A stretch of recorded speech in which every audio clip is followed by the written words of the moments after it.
Well, Odell Beckham made some news today, Mary Kay. He was very vague about his future here in Cleveland. It, of course, has been a very frustrating year getting him the football.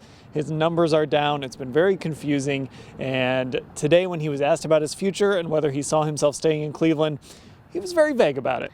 Yeah, he basically said, "What does the future hold? I don't know." He talked again about 2020 is going to be the best year of his life, and he said nothing is going to stand in his way.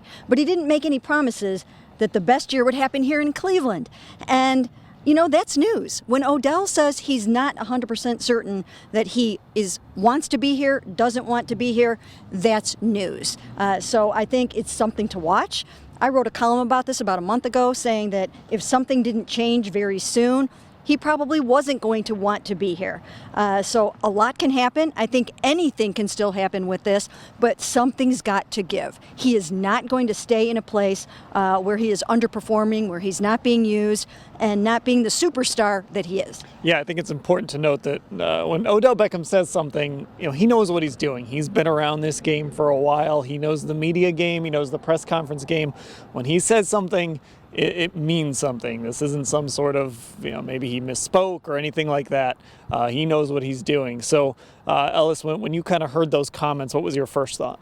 Well, there's good reason for him to be cautious about being in Cleveland. You know, it's no secret his numbers are down. His 16-game averages in New York were around 1,500 yards, 13 touchdowns, and over 100 catches, and now he's looking at like 76, barely over 1,000, and 3 scores. So there's a reason for him to wonder if his future here is long-term. With the O-line situation, are him and Baker Mayfield ever going to be on the same page? You can't blame him for what he said. And honestly, it didn't catch me by surprise, but there is still a lot to develop here. And they've got 4 games to maybe figure this out and end the year on a good note when it comes to Odell Beckham and Baker Mayfield's connection. And of course, Mary Kay, we should note that he is still under contract. He's not a free agent after this season, so he doesn't have complete control over his future. But also, look, when you're Odell Beckham Jr., you do have some control over your future. Yeah, and I also think it's important to note that, you know, this doesn't necessarily mean that he is going to demand to be out of here, but something has to change.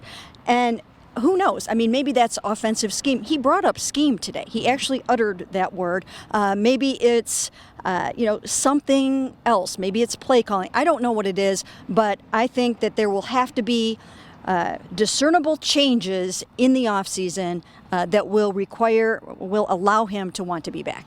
Well, we've been through this before as we get to the ends of seasons. Odell Beckham made some news today for the Browns. Of course, we'll have full coverage of it at cleveland.com/Browns, and you can sign up for Football Insider there as well. There's a banner at the top of the page. You click on that. There's a free trial, and after that, it's $3.99 a month.